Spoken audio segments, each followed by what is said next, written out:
ఆహా! ఇక దొరికిందిరా సందు, ఇక దొరికిందిరా అదును, పోతే దొరకదురా ఇది అనుకొని ఇక ఈ కోజాగా మంచిగా బురుడి మాటలు గద్దెలెక్కి గారెడి చేసి ఆఖరికి వస్తారు కల్లా ఇప్పుడు అడవుల జిల్లా ఆదిలాబాదును ఎక్కడికక్కడ భూబకాసురుడై మింగుతుండాట.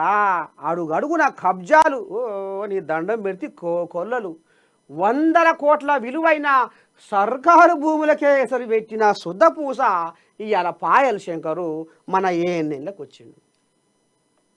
ఇగో గిట్లా అంటే జనాలు ఎవరిని నమ్ముతారయ్యా?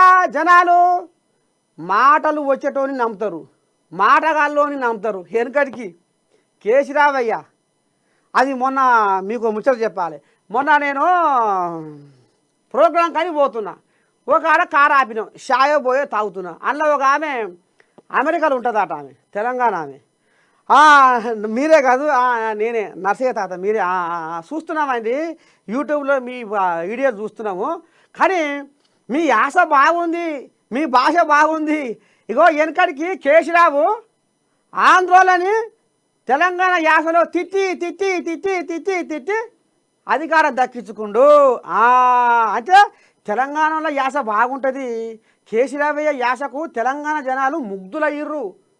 ఆయన భాషకే, ఆయన మాట్లాడితేనే కథం వాళ్ళకు అంత సంబూరం. అంటే అక్కడ ఆ యాసకు అగో గట్ల ఈయన మంచిగా గద్దెలెక్కి గారడి చేసుకుంటా ఆదిలాబాదు జనాలను మంచిగా నమ్మించిండు. ఇప్పుడు అడుగడుగున నీ దండం పెట్టి ఎక్కడికక్కడ మొత్తం